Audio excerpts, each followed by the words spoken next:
চৌধুরী শোতে এটি মূলত তথ্যমূলক অনুষ্ঠান যেখানে আমরা বিভিন্ন তথ্য উপস্থাপন করে থাকি, একই সাথে থাকে রাজনৈতিক বিশ্লেষণ। এ পর্যায়ে আমরা আরো একটি গুরুত্বপূর্ণ বিষয় নিয়ে আলোচনা করব, যে বিষয়টি নিয়ে আমরা অনেক উদাসীন থাকি, কিন্তু যে বিষয়টি খুবই খুবই গুরুত্বপূর্ণ, সেটি হচ্ছে মানসিক স্বাস্থ্য। আমরা সে বিষয়টি নিয়ে কথা বলবো। নাসির আহমেদ আমাদের সাথে আছেন, তিনি মানসিক স্বাস্থ্য বিশেষজ্ঞ। শুরুতেই কেমন আছেন একটু জানতে চাই। জি, ভালো আছি। আপনি কেমন আছেন? আমিও ভালো আছি। এবং আপনার সাথে কথা বলা মানেই আমি সবসময় নিজেকে যে প্রশ্ন করা, যে আসলে আমি কেমন আছি, নিজের জন্য কি করেছি, এই প্রশ্নগুলোর উত্তর খোঁজার চেষ্টা করি। এবং ভূমিকাতে আমি বলছিলাম যে যে বিষয়টি নিয়ে সবচেয়ে বেশি যত্ন নেওয়া দরকার, সে বিষয়টি নিয়েই আমরা যত্ন নেই না, সেটি হচ্ছে নিজেদের মানসিক স্বাস্থ্যের বিষয়টি। আমরা অনেক সময় অবজ্ঞা করি, উদাসীন থাকি এবং চর্চাটি করি না। তো শুরুতেই আমি যদি আমরা আজকে এমন দুটো বিষয় নিয়ে মূলত আলোচনা করব। একটি হচ্ছে ইমিগ্রেশন, যারা এই ট্রাম্পের আমলে অনেক ভয়ে আছে, আতঙ্কে আছে, তাদের মানসিক বিষয়টি। আরেকটি হচ্ছে বাংলাদেশের নতুন প্রজন্ম, যাদেরকে আমরা বলছি, তাদের মানসিক বিশ্লেষণটি আমরা করব।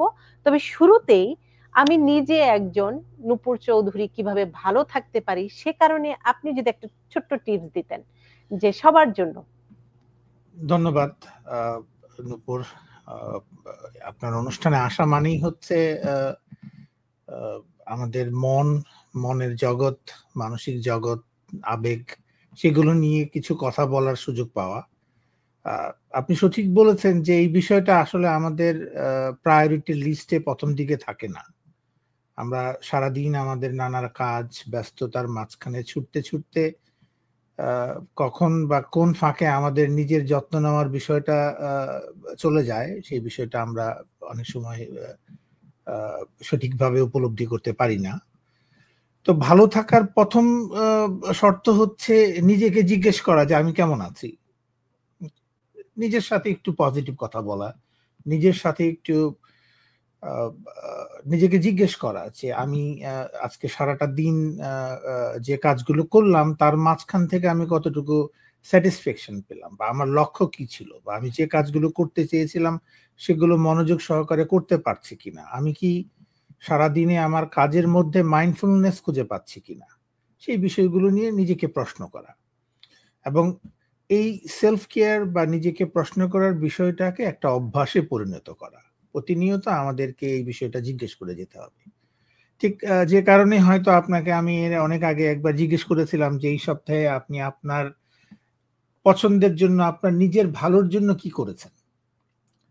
তখন হয়তো আপনি কি করেছেন যদি আমি জিজ্ঞেস করি, তাহলে হয়তো আপনি বলবেন যে আপনি সংসারে টেক কেয়ার করেছেন, বাচ্চা টেক কেয়ার করেছেন, জব করেছেন, প্রোগ্রাম করেছেন। কিন্তু তারপরেও যদি আমি জিজ্ঞেস করি যে আপনি নিজের জন্য কি করেছেন, কতটুকু সময় আপনি নিজেকে দিয়েছেন, সেটার উপরে নির্ভর করবে আপনি আগামীতে কতটুকু ভালো থাকবেন সেটা।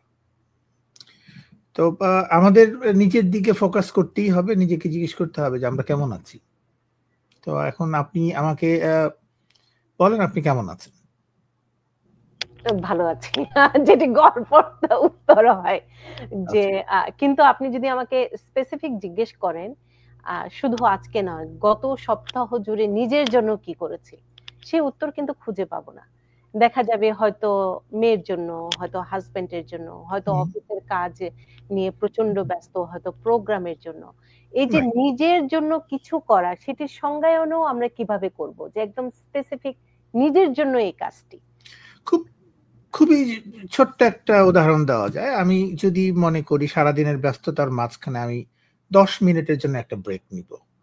সেই ১০ টা মিনিট আমি খুব মনোযোগ দিয়ে ফিল করার চেষ্টা করব যে আমি কিভাবে নিঃশ্বাস নিচ্ছি। নিঃশ্বাসটা আমি নিচ্ছি, সেই নিঃশ্বাসটা আমি হোল্ড করছি এবং সেই নিঃশ্বাসটা আবার আমি প্রশ্বাসের মাধ্যমে ছেড়ে দিচ্ছি। এই যে পুরো বিষয়টা যদি আমি মনোযোগ দিয়ে করি, তাহলে আমার অন্যান্য ভাবনাগুলো থেমে যাবে। আমার পুরো ফোকাসটা চলে আসবে আমার এই ব্রিদিং প্রক্রিয়ার প্রতি। সেই জায়গাতে এসে আমি আমার থটস গুলোকে স্টপ করতে পারবো, আমার নিজের দিকে ফোকাস করতে পারবো এবং কিছুটা সময় আমার সারাদিনের ব্যস্ততার মুহূর্তগুলো থেমে কেবলমাত্র আমার দিকে ফোকাস হবে। সমস্ত অ্যাটেনশনটা নিজের দিকে নিয়ে আসা। এই ধরনের মাইন্ডফুলনেস ছোট ছোট এক্সারসাইজ আছে। আমরা অনেক সময় কাজের ফাঁকে একটা গান শুনলাম, ছোট্ট একটা, যেটা আমাদেরকে অনেক সময় একটা সুন্দর স্মৃতির কথা মনে পড়ায়। আবার যদি আমরা মনে করি যে আমি ৫ বা ১০টা মিনিট সময় একটু স্ট্রেচিং প্র্যাকটিস করব, আমার বডিটাকে একটু রিল্যাক্স করব, আমার মাসলটাকে একটু রিল্যাক্স করব। আমি যে খাবারটা খাচ্ছি সেই খাবারটা আমি খুব মনোযোগ দিয়ে খাবো। অনেক সময় আছে আমরা কাজের মাঝখানে খাওয়া দাওয়া করি, সেগুলো কোন ফাঁকে খেয়ে নিই, কি খাচ্ছি সেগুলো আমরা ঠিক মতো লক্ষ্য করি না। তো আমরা যদি একটা খাবার খাওয়ার সময় তার স্বাদটা কেমন, তার গন্ধটা কেমন, তার রংটা কেমন, সেই বিষয়গুলো উপলব্ধি করার চেষ্টা করি, তাহলে সেই সময়ে সেই খাওয়াটাও হবে আমাদের জন্য এক ধরনের মাইন্ডফুলনেস ইটিং। তো আমরা যে কাজটা নিজেদের জন্য করব সেটা পুরোপুরি মনোযোগ দিয়ে আমাদের সেন্সরি সিস্টেমগুলোকে তার উপর প্রয়োগ করে আমরা যদি সেই কাজগুলো ৫ মিনিট, ১০ মিনিট, ১৫ মিনিট সেই কাজগুলো করি, তাহলে সেটা আমাদের নিজেদের জন্য করা হবে। সেই কাজগুলো আমাদের একটু বেশি বেশি করে করা উচিত। অ্যাটলিস্ট নিয়মিত প্রতিদিন ১-২টা কাজ একেবারে নিজের জন্য রেখে দেওয়া উচিত। বাহ! সবসময় নিজের এই যে সুন্দর করে ভাবনার আপনি জন্য, চিন্তার জন্য রেখে দেওয়া উচিত। আপনাকে পাওয়া মানে এরকম ছোট ছোট টিপস পাওয়া, যেটি হচ্ছে নিজেকে ভালো রাখার জন্য অনেক অনেক গুরুত্বপূর্ণ। আমরা আজকে মূলত দুটো বিষয় নিয়ে আলোচনা করব। একটি আমেরিকার, এটি আমি বলবো দুটোই হচ্ছে রাজনৈতিক প্রভাবের কারণে মানুষের মানসিক যে স্বাস্থ্যগত জায়গাগুলো, সে বিষয়গুলো নিয়ে, আমেরিকার ক্ষেত্রেও বাংলাদেশের ক্ষেত্রেও এই দুটো জায়গায় এই জায়গাটিতেই মিল, রাজনৈতিক প্রভাব। আর অমিল হচ্ছে দুটো হয়তো ভিন্ন প্রেক্ষাপট, কোন কোন মানুষকে নিয়ে আমরা আলোচনা করছি। তো সেই প্রেক্ষাপটে শুরুতেই আমি একটু আমেরিকার বর্তমান রাজনৈতিক পরিস্থিতি, বিশেষ করে যারা অভিবাসী আছেন, এমন গল্পও আছে যে অনেকে ৩০ বছর ধরে কাগজপত্র বিহীন ভাবে ছিলেন, হঠাৎ করে ভয়ে আতঙ্কে দেশে চলে গেছেন। আমি জিজ্ঞেস করেছিলাম, আপনি তো মানে এত বছর ছিলেন, কেন এমন পরিস্থিতি হলো যে দেশেই চলে গেলেন? বললেন যে গুয়ান্তানামো বে কারাগারে যাওয়ার চেয়ে তো নিজের দেশে গিয়ে থাকা ভালো। মানে এই যে মানসিক ভাবে একটি প্রেসার তৈরি করা, যে সবাইকে নিয়ে কারাগারে বন্দি করা হবে যারা অবৈধভাবে কাগজপত্র বিহীন ভাবে আছেন, ইভেন যাদের গ্রিন কার্ডটিও আছে তারাও এত আতঙ্কিত যে তাদেরই না আবার আটক করে ফেলে। এই যে মানসিক একটি প্রেসার রাজনৈতিক কারণে, কারণ রাজনৈতিক যারা নেতা থাকেন তারা রাজনৈতিক ভাবে সুবিধা আদায় করার জন্য অনেকগুলো গেম প্লে করেন। আর ট্রাম্প হচ্ছেন তাদের মধ্যে একজন অন্যতম প্লেয়ার, যিনি এই কাজটি খুব দক্ষতার সাথে করে থাকেন। তো এই যে অভিবাসী মানুষের মানসিক যে অবস্থা, বর্তমান অবস্থা, সেই অনুযায়ী আপনার পরামর্শ কি থাকবে? ধন্যবাদ। কিছুক্ষণ আগে আপনার প্রোগ্রামে আইনজীবী জনাব মজুমদার সাহেবের কথা শুনছিলাম। উনি অনেক ব্যাখ্যা করে বলছিলেন যে আমাদের মধ্যে কতটুকু অস্থিরতা, দুশ্চিন্তা, কতটুকু মানসিকভাবে আমরা অনেক সময় কতটুকু চাপে পড়ে যাই, সেই বিষয়গুলো উনি ব্যাখ্যা করে বলছিলেন। একথা সত্যি যে সাম্প্রতিক সময়ে ইমিগ্রেশন সংক্রান্ত বিষয়টা রাজনৈতিকভাবে ব্যাপকভাবে এক ধরনের উইপেনাইজডই করা হয়েছে, আমি যদি সেই বিষয়টাকে বলি। এবং সেক্ষেত্রে এই পরিস্থিতির কারণে যারা ইমিগ্রেন্ট, বিশেষ করে যারা অ্যাসাইলাম সিক করছেন অথবা বিভিন্ন ধরনের নিবন্ধন বা ডকুমেন্টেশন ছাড়া এই দেশে আছেন, তাদের মধ্যে মানসিক যে সমস্যা, সেই বিষয়টা অসম্ভব তীব্র হয়ে দেখা দিয়েছে। কিছুটা কয়েকটা ডাটা দিয়ে যদি আলোচনাটা শুরু করি, সেক্ষেত্রে নিউ ইয়র্ক স্টেটের অফিস অফ মেন্টাল হেলথ বলছে যে যত যারা অ্যাসাইলাম সিকার তাদের 1/3 কোনো না কোনো ধরনের ডিপ্রেশন, অ্যাংজাইটি অথবা পিটিএসডি এই ধরনের মানসিক সমস্যা ওনারা আক্রান্ত। আমরা সবাই জানি যে আমেরিকা ইমিগ্রেন্টদের দেশ, তাদের হাতে তৈরি করা এই দেশ। কিন্তু সবার পক্ষেই সব অবস্থাতেই যারা মাইগ্রেন্ট, যারা ইমিগ্রেন্ট, তাদের পক্ষে একটা ডকুমেন্টেশন মেনটেন করে চলা সম্ভব হয় না। কিন্তু তারা এই দেশের বিভিন্ন অর্থনীতি থেকে শুরু করে নানা বিষয়ে কন্ট্রিবিউট করছে প্রতিনিয়ত। ফলে তাদের কন্ট্রিবিউশনটা আমাদেরকে অবশ্যই স্বীকার করে নিতে হবে। তো মানসিক স্বাস্থ্যের কনটেক্সট থেকে আমরা যখন অ্যাসাইলাম সিকার যারা আছে বা ইমিগ্রেশনের জন্য যারা প্রত্যাশা করছেন তাদের উপর কি প্রভাব পড়ে সেটাকে কারণের বিপরীতে যদি আমরা প্রভাবটা দেখি তাহলে সেটা একটু বুঝতে সহজ হবে।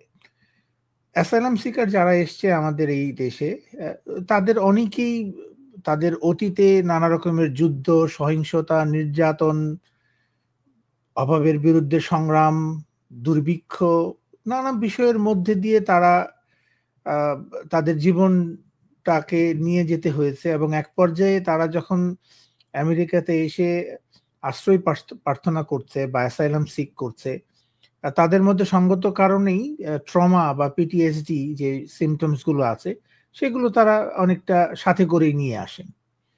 হঠাৎ করে একটা পরিচিত সমাজ বা ফ্যামিলি বা পরিবেশ ছেড়ে আপনি ভিন্ন একটা দেশে নিরুদ্দেশে যাত্রা করলেন এবং অতীতে আপনার সাথে আছে যুদ্ধ, বিচ্ছিন্নতা, সহিংসতা, নানা ধরনের অভিজ্ঞতা। আর এই অ্যাসাইলাম সিকার দীর্ঘ পথটা বিশাল লম্বা। আপনার মিডিয়াতে আমরা দেখি ক্যারাভ্যান গুলো মাইলের পর মাইল হেঁটে যাচ্ছে। এই যে একটা বিশাল সংগ্রাম, তো ট্রমা এবং পিটিএসডির সিমটমস গুলো মোরালেস তাদের সাথে থাকি। এরপরে এখানে আসার পরে শুরু হয় একটা ভিন্ন অ্যাডজাস্টমেন্টের একটা অবস্থা। প্রথমেই থাকে সেটা হচ্ছে নানা রকমের ইনফরমেশন আসতে থাকে।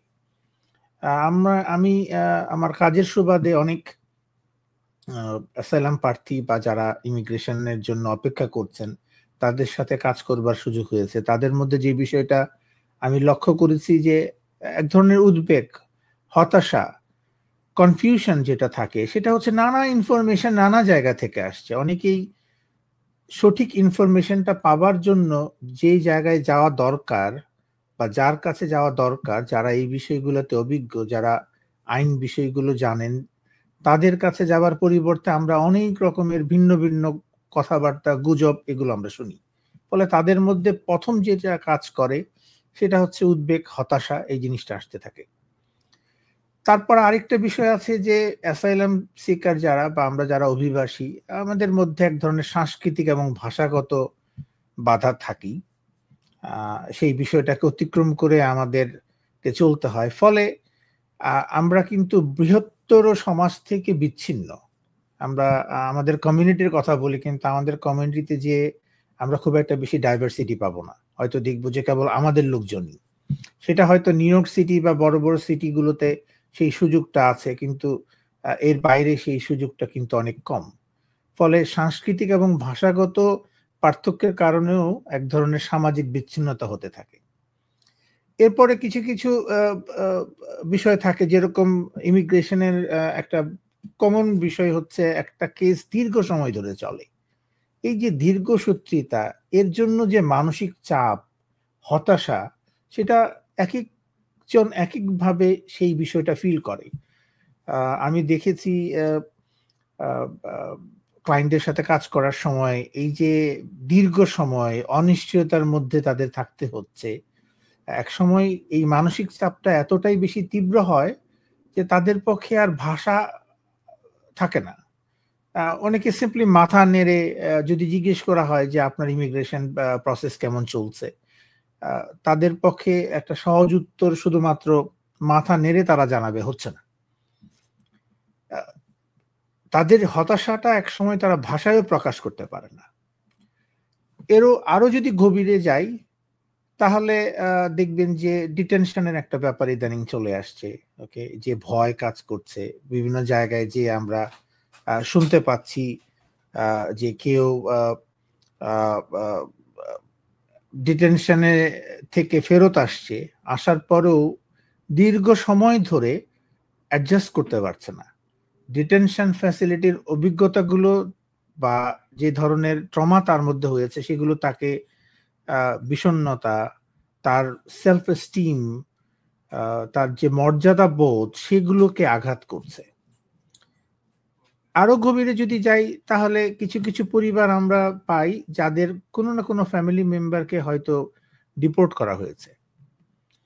তাদের সন্তান বা তাদের পরিবারের অন্যান্য সদস্যরা এই দেশে আছেন, কিন্তু তাদের পরিবারের একজন মূল ব্যক্তি এই দেশ থেকে চলে যেতে হয়েছে।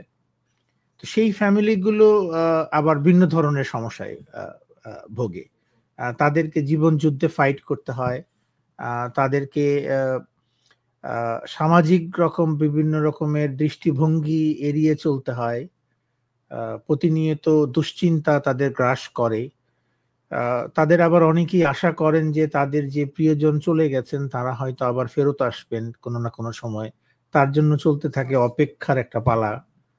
তো সব মিলিয়ে আসলে এই যে ইমিগ্রেশন, অ্যাসাইলাম সিকার, অভিবাসনের পরিবর্তন, এগুলোর ফলশ্রুতিতে যে সমস্যাগুলো হয় সেগুলোর প্রভাব কিন্তু বিশাল। অনেক। আমাকে সমাধানের পথও জি জি জি, আপনি একটা উদাহরণ দিতে চাচ্ছিলেন। আমাকে একজন জিজ্ঞেস করেছিলেন যে এর প্রভাব কোথায় কোথায় পড়ে। তা আমি ওনাকে বলেছিলাম যে এর প্রভাব কোথায় কোথায় পড়ে না সেটা হয়তো ভাবা যেতে পারে। এটা এতটাই ব্যাপক, যতগুলো লেয়ার আপনি ওপেন করতে থাকবেন দেখবেন সেটা কাউকে না কাউকে প্রভাবিত করছে, কারণ এটা আমাদের জীবনের সাথে জড়িত, আমাদের জীবিকার সাথে জড়িত, আমাদের টিকে থাকার সংগ্রামের সাথে জড়িত, এটা আমাদের অস্তিত্বের সাথে জড়িত এই ইমিগ্রেশনের কনসেপ্টটা। তো এই ক্ষেত্রে আমি একটু জানতে চাই, কারণ প্রত্যেকেরই হচ্ছে ভিন্ন ভিন্ন ঘটনা প্রবাহ কিংবা ভিন্ন ভিন্ন গল্প, এবং ভিন্ন ভিন্ন গল্পের জন্য সমাধানের পথও কিন্তু ভিন্ন ভিন্ন। তারপরও আমি যদি ওভারঅল একটু সামগ্রিকভাবে আপনার কাছ থেকে টিপস চাই, যে আপনি সাধারণভাবে এই যে অভিবাসীদের একটি মানসিক, আমি বলবো যে প্রক্রিয়ার মধ্য দিয়ে যেতে হয়, দীর্ঘদিনের অপেক্ষা, অনেক অনেক ধরনের গল্প, তো সেক্ষেত্রে সাধারণভাবে আপনি কি পরামর্শ দিবেন একটু ভালো থাকার জন্য? কারণ এই যে ডিপ্রেশন কিংবা এই যে হতাশা থেকে তার আচরণগত পরিবর্তনগুলো কিন্তু আসে। যে মানুষটি হয়তো কখনো রাগ দেখাতো না, সে মানুষটি রাগ দেখাচ্ছে। যে মানুষটি অনেক সমাজের সাথে আড্ডা দিয়ে মজা করে বেড়াতো, সে হয়তো ঘরকুনো হয়ে যাচ্ছে। এরকম অনেক ধরনের প্রভাব আছে। আমি একটু সাধারণভাবে আপনার কাছ থেকে পরামর্শ কিংবা টিপস চাই। অনিশ্চয়তাটা এই জায়গাতে এত বেশি কাজ করে, ফলে খুব খুব সাধারণভাবে কোনো জেনারেলাইজড সাজেশন দেওয়াটা খুব মুশকিল, কারণ এক একজনের কেস এক এক রকম, এক একজনের বাস্তবতা এক এক রকম, প্রয়োজন এক এক রকম, আপনি যেটা বললেন। তো আমরা প্রথমে যেটা বলি যে সেটা হচ্ছে যে জীবন জীবিকা বা অন্যান্য যে সমস্ত বিষয়গুলো আমরা প্রতিনিয়ত যেগুলোর জন্য আমরা সংগ্রাম করি, সেগুলোর পাশাপাশিও কিন্তু আমাদের একটা মনের জগৎ থাকে, একটা মানসিক স্বাস্থ্য থাকে, আবেগীয় স্বাস্থ্য থাকে, সেগুলোর দিকে একটু নজর রাখা। তো তার শুরুতেই যেটা করা উচিত সেটা হচ্ছে যে এই বিষয়টাকে অ্যাকনলেজ করা যে হ্যাঁ, আমি মানসিক চাপে আছি। আমাদের মধ্যে মানসিক যে কোনো সমস্যাটাকে ডিনাই করবার একটা প্রবণতা আছে। এই বিষয়টা আমরা আমাদের সামাজিক শিক্ষণের মাধ্যমে আমাদের মধ্যে আসছে, যে আমরা মানসিক সমস্যাটা সহজে স্বীকার করতে চাই না। তো শুরুতেই আমি যেটা বলবো যে সেই বিষয়গুলো নিয়ে ওনাদের অনেক কিছু করার বা সার্ভিস নেওয়ার সুযোগ কিন্তু এই নিউ ইয়র্ক সিটিতে অন্তত আছে। হ্যাঁ, বিভিন্ন পলিসিগত সীমাবদ্ধতার কারণে অ্যাসাইলাম সিকার বা যারা অভিবাসী প্রত্যাশী তাদের অনেকের পক্ষেই প্রচলিত যে সমস্ত সুবিধাগুলো আছে, স্বাস্থ্য সুবিধা বলেন, অন্যান্য যে সমস্ত বেনিফিট গুলো আছে, সেগুলো তারা পান না আইনগত কারণেই।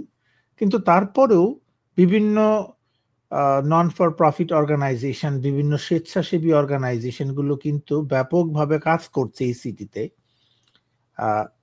বিভিন্ন রকমের সাপোর্ট দেওয়ার জন্য, বিভিন্ন রকমের পরামর্শ দেওয়ার জন্য, সেগুলো নিয়ে তারা কাজ করছে। তো শুরুতেই যেটা করা উচিত, যদি কারো প্রাইমারি কেয়ার প্রোভাইডারের অ্যাক্সেস থাকে, তাহলে অনুগ্রহ করে প্রথম আপনি আপনার যে প্রাইমারি কেয়ার ফিজিশিয়ান আছে তার সাথে এই বিষয়টা নিয়ে কথা বলেন যে ইমিগ্রেশন সংক্রান্ত দুশ্চিন্তার কারণে আপনার কি কি সমস্যা হচ্ছে। সেটা শুরুতে খেয়াল করে দেখেন আপনার শরীরে কি প্রভাবটা পড়ছে, আপনার ঘুম কেমন হচ্ছে, আপনার ক্ষুধামন্দা কেমন হচ্ছে, আপনার মেজাজ কেমন থাকছে, সেই বিষয়গুলো দেখেন। তারপর আপনি একটু লক্ষ্য করে দেখেন যে আপনার ব্যবহারের মধ্যে কি হচ্ছে। আপনি কি ক্রমাগত মেজাজ হারাচ্ছেন কিনা, খিটমিটে হয়ে যাচ্ছেন কিনা, ক্রমশ রাগ করছেন কিনা। এই কিছুক্ষণ আগেই জনাব মজুমদার উনি বলতেছিলেন যে ডোমেস্টিক ভায়োলেন্স এড়িয়ে চলুন, অন্যান্য সংঘাত এড়িয়ে চলুন। এই জিনিসগুলো আমরা খুব দেখি এই ইমিগ্রেশন বা ডকুমেন্টেশন, আমরা যেটাকে বলি কাগজপত্র, এই বিষয়গুলো নিয়ে নানা রকমের টেনশন তৈরি হয় ফ্যামিলির মধ্যে। তো সেই বিষয়গুলো লক্ষ্য করুন যে আপনার ব্যবহার কোনো চেঞ্জ হচ্ছে কিনা, আপনার চিন্তা ভাবনার মধ্যে কোনো চেঞ্জ হচ্ছে কিনা। আপনি কি ক্রমাগত একটার পর একটা চিন্তা করে যাচ্ছেন, এবং আপনি জানেন যে অনেক চিন্তাগুলো আপনার পক্ষে অর্জন করা সম্ভব না, বা ওই বিষয়গুলো বাস্তবায়ন করা সম্ভব না, ওয়াইজ থিঙ্কিং যেটা করা। তো প্রত্যেকটা বিষয়কে অ্যাকনলেজ করা এবং সাহায্যের জন্য আপনাকে বলতে হবে, এবং সেটা অ্যাভেলেবল আছে এই শহরে, নিউ ইয়র্ক সিটিতে নানা রকম সাহায্য সুবিধা আছে। অনেক অর্গানাইজেশন আছে যারা কাউন্সিলিং থেকে শুরু করে, সাপোর্ট থেকে শুরু করে, অ্যাডভোকেসি থেকে শুরু করে, লিগ্যাল সাপোর্ট থেকে শুরু করে সমস্ত রকমের সার্ভিস দিচ্ছেন। সেই বিষয়গুলো যদি ওনারা সহজভাবে নিতে পারেন, তাহলে তাদের পক্ষে মানসিকভাবে সুস্থ থাকা যাবে। আর নিজের মন এবং শরীর যদি সুস্থ থাকে, তাহলেই তাদের এই ইমিগ্রেশনের সংগ্রামের দীর্ঘ পথটা ওনারা পাড়ি দিতে পারবেন। সেটি, এবং প্রথমত নিজেদের আগে চেষ্টাটি করতে হবে নিজেকে ভালো রাখার, সুস্থ রাখার জন্য, এবং ডিনাই না করে সেটি অ্যাকসেপ্ট, মানে মেনে নিতে হবে যে এটির জন্য আমার চর্চা দরকার কিংবা একটু সহযোগিতা দরকার। আরেকটি বিষয় নিয়ে আলোচনা করব, সেটি হচ্ছে বাংলাদেশের প্রসঙ্গ। এই বিষয়টি নিয়ে আমি আর আপনি এর আগেও অনেক আলোচনা করেছিলাম, কারণ বাংলাদেশের যে পট পরিবর্তন, সে পরিবর্তনের একদম শুরু থেকে অনেকগুলো বিষয় নিয়ে আলোচনা করার মধ্যে এই বিষয়টিও ছিল, জেনজিদের মানসিক যে বিষয়গুলো। তো বর্তমান একদম, আমি যদি বলি আপনার সাথে আমি এই বিষয়টি নিয়ে আলোচনা করেছিলাম 4 মাস আগে, 4 মাস কিংবা 5 মাস আগে। 5 মাস পরে আপনার বর্তমান বাংলাদেশের রাজনৈতিক পরিস্থিতি আর এই নতুন প্রজন্মের যে মানসিক, যে তাদের যে ক্রাইটেরিয়া গুলো আপনি বলেছিলেন, তার সাথে কিভাবে রিলেটেড করে কিংবা রিলেট করে না, কিংবা কি ধরনের প্রভাব পড়ছে, আপনার কি মনে হয়? এই বিষয়টা আসলে আমি বলবো যে ব্যাপক বলতে বাংলাদেশে সাম্প্রতিক সময়ে যে পরিবর্তন আসলো, তার সাথে নানা রকমের ধ্যান ধারণা, যুক্তি, ব্যাখ্যা, অবস্থান, সেইগুলো এসে যুক্ত হয়েছে। ফলে বিষয়টা এখন খুব জটিল। তারপরেও যেহেতু এই আন্দোলনে অথবা বিপ্লবে তরুণ জনগোষ্ঠীর অংশগ্রহণ ছিল ব্যাপক হারে, সেই জনগোষ্ঠীর প্রত্যাশা কতটুকু পূরণ হচ্ছে বা তাদের পরবর্তী আচরণ কেমন হবে, সেটার উপরে আমাদের মনে হয় রাজনীতিক বা দেশের ভবিষ্যৎ অনেকাংশে নির্ভর করে। এই যে বিশাল জনগোষ্ঠীর কথা আমরা বলেছি, এই জেনারেশন জি অথবা ইয়ং জনগোষ্ঠী, তারা বেশ ট্যালেন্টেড, টেকনোলজি সেভি একটা জনগোষ্ঠী, যারা খুব অ্যাম্বিশিয়াস, যারা ফাইন্যান্সিয়াল স্টেবিলিটির কথা চিন্তা করে, যারা গোল ওরিয়েন্টেড মাইন্ডসেট আছে তাদের মধ্যে, তারা একটা নির্দিষ্ট লক্ষ্যে পৌঁছাতে চায়, একটা বিশাল জনগোষ্ঠী। কিন্তু এর পাশাপাশি এই জনগোষ্ঠীর মধ্যে খুব সহজেই অ্যাংজাইটিটা বিল্ড আপ করে যায়। তার কারণ হচ্ছে যে এরা অনেকটা গোল ডিরেক্টেড পারফরমেন্স, এবং যে কোনো কিছুতে এদের এক্সেপশনাল একটা কনসেপ্ট কাজ করে। আপনারা দেখবেন যে এরা খুব সোশ্যাল মিডিয়া ইউজ করে, মিডিয়াতে বিভিন্নভাবে এক্সপ্রেস করে, এবং এদের এক্সপ্রেশনের কৌশলগুলো কিন্তু সবসময় মাথায় কাজ করে এক্সেপশনাল হতে হবে, ব্যতিক্রম হতে হবে। এই যে প্রেশারটা তারা ক্যারি করে, পরিবর্তন করবার একটা ভাবনা তারা ক্যারি করে সারাক্ষণ, সেই ভাবনাটা ক্যারি করতে করতে তাদের মধ্যে অ্যাংজাইটি বিল্ড আপ করে যায়। কম্পিটিটিভ, তারা প্রতিযোগিতায় নেমে পড়ে, এবং এই কম্পিটিশন বা গোল ওরিয়েন্টেড হবার ক্ষেত্রে অনেক সময় দেখা যায় যে তাদের প্রতিযোগিতার মধ্যে অসুস্থ প্রতিযোগিতাও কিন্তু চলে আসে। ইদানিং আপনারা হয়তো লক্ষ্য করে দেখবেন যে বাংলাদেশের মিডিয়াগুলোতে আমরা এই তরুণ প্রজন্মের অনেককেই অনেক ধরনের কর্মকাণ্ডে লিপ্ত হতে দেখছি, যেগুলো আসলে খুব একটা সুস্থ সৎ বিষয় বলে মনে হয় না। তার কারণ হচ্ছে তাদের সেই তীব্র প্রতিযোগিতা করবার মানসিকতাটা তাদের মধ্যে কাজ করে।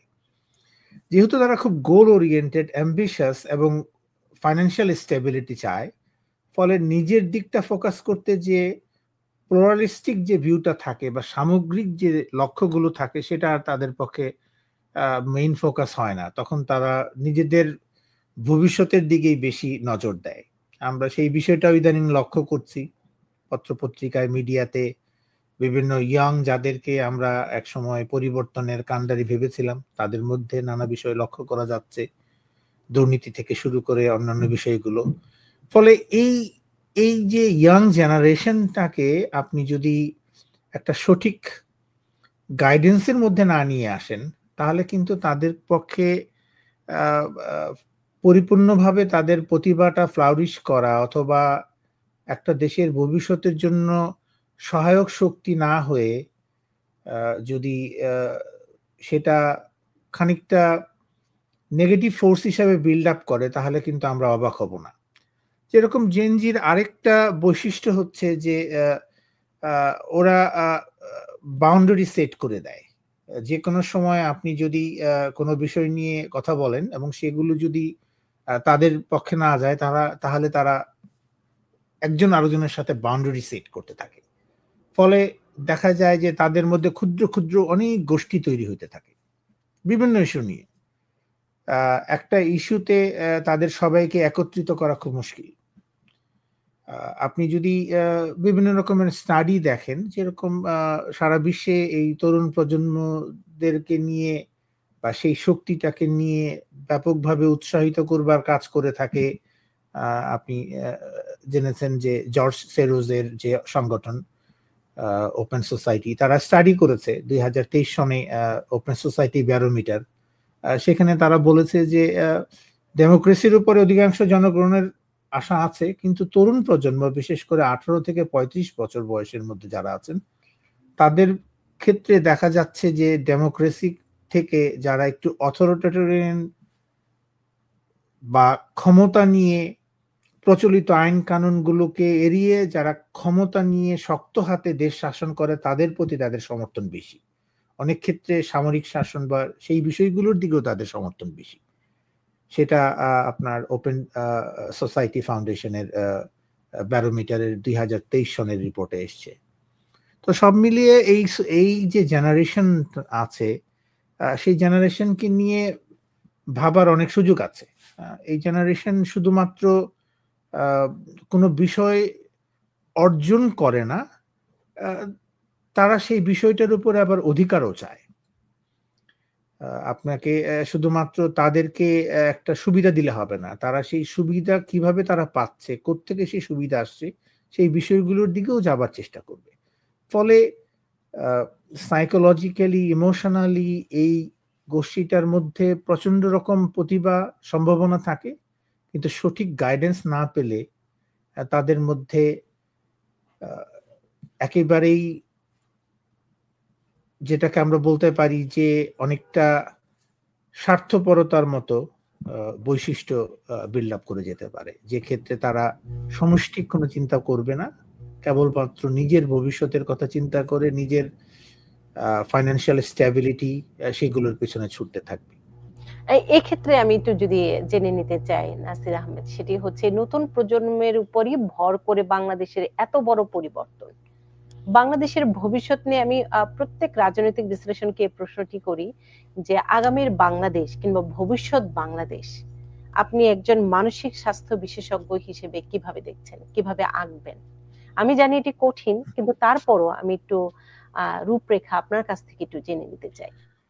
বিষয়টাকে আমি এইভাবে দেখি যে আমাদের জনগোষ্ঠীর প্রায় 30% হচ্ছে তরুণ, ওই জেনজি জেনারেশনের মধ্যে পড়ে। তো একটা জনগোষ্ঠীর প্রায় এক তৃতীয়াংশ জনগোষ্ঠীর সামগ্রিক উন্নয়ন, তাদের মানসিক, আবেগীয়, সামাজিক এবং জীবন মানের সামগ্রিক উন্নয়ন না করতে পারলে বাংলাদেশের পক্ষে পরিপূর্ণ উন্নয়ন অর্জন করা সম্ভব না। এটা জনগণের একটা বিশাল গোষ্ঠী। প্রায় 1/3। এখন এই 1/3 জনগোষ্ঠী অন্য সময়ের থেকেও অনেক বেশি বহির্মুখী। প্রযুক্তির উন্নয়ন, ডিজিটালাইজেশন সমস্ত কিছুর ফলে অনেক এদের মধ্যে নতুন নতুন আইডিয়া, চিন্তা ভাবনাগুলো প্রসারিত হয় খুব তাড়াতাড়ি। আবেগ এই বয়সের একটা অন্যতম প্রধান ফিচার, আমরা সবাই জানি। কিন্তু আবেগের পাশাপাশি তাদের মধ্যে যুক্তিগুলো ধীরে ধীরে বিল্ড আপ করছে। ফলে এই গোষ্ঠীটার দিকে নজর দিতেই হবে এবং তাদের মানসিক স্বাস্থ্য, তাদের সুস্থভাবে বেড়ে ওঠা, সেই দিকে নজর না দিয়ে আমরা একটা জাতির উন্নয়ন করতে পারবো না। সারা বিশ্বের বেলাতেই দেখা যাচ্ছে যে এই যে নতুন জেনারেশন প্রায় 1/3, এবং সেই গোষ্ঠীটাকে আবার কিছু প্রতিক্রিয়াশীল শক্তি তাদের সুবিধা আদায় করবার জন্য ব্যবহার করে। সেটাও হতে পারে, সেটা রাজনীতিক যে যেভাবে বা যে দৃষ্টিকোণ থেকে যে যেভাবে ব্যাখ্যা করেন না কেন, সেটা তাদের বিষয়। কিন্তু এটা একটা ফোর্স, এটা একটা শক্তি। এই শক্তিটাকে সুস্থ রাখতে হবে, স্বাভাবিক রাখতে হবে, প্রোডাক্টিভ রাখতে হবে এবং ভবিষ্যতের জন্য ব্যবহার করতে হবে। সেটা যদি আমরা করতে চাই তাহলে তাদের মানসিক স্বাস্থ্যের উন্নয়ন ঘটাতে হবে। সুস্থ জীবন মান, তাদের শারীরিক মানসিক শিক্ষা, এই বিষয়গুলোর দিকে নজর দিতে হবে। তাদেরকে একটা ফোর্স হিসেবে বিল্ড আপ করতে হবে। সেই বিষয়টার জন্যই মানসিক স্বাস্থ্যের যত্ন নেওয়াটার প্রশ্ন এখানে খুব জরুরি। এবং রাজনীতির প্রভাবের কারণে যে পরিবর্তনগুলো হয় সেখানে মানসিক স্বাস্থ্যটিও যে খুব গুরুত্বপূর্ণ, সেই আলোচনাটি আপনার খুব সুন্দর বিশ্লেষণে উঠে এসেছে যে আমরাও চাই সুন্দর আগামীর বাংলাদেশ, আর যেখানে আমি বলবো যে সুন্দর, সুশৃঙ্খল, নিরাপদভাবে প্রতিটি মানুষই বেঁচে থাকার অধিকারটুকু পাবে বাংলাদেশে। আর সে যে মতাদর্শেরই হোক না কেন, যে রাজনৈতিক দর্শনেরই অধিকারী হোক না কেন। যেহেতু আগামী সপ্তাহে ঈদ, নাসির ভাই আপনার কাছ থেকে আমি একটু ঈদের শুভেচ্ছাও নিব আমার দর্শকদের জন্য। কি বলবেন ঈদের? আর আপনার যদি আর কোনো পরামর্শ থাকে, আমরা মূলত 3টি বিষয় নিয়ে আলোচনা করেছি আজকে। আর দুটো বিষয়ের একটু মিল আছে, রাজনৈতিক প্রভাবের কারণে আমেরিকা এবং বাংলাদেশ, আরেকটি হচ্ছে নিজে কিভাবে ভালো থাকা যায়, সেই কারণে আপনি বেশ কটি পরামর্শ কিংবা টিপস দিয়েছেন।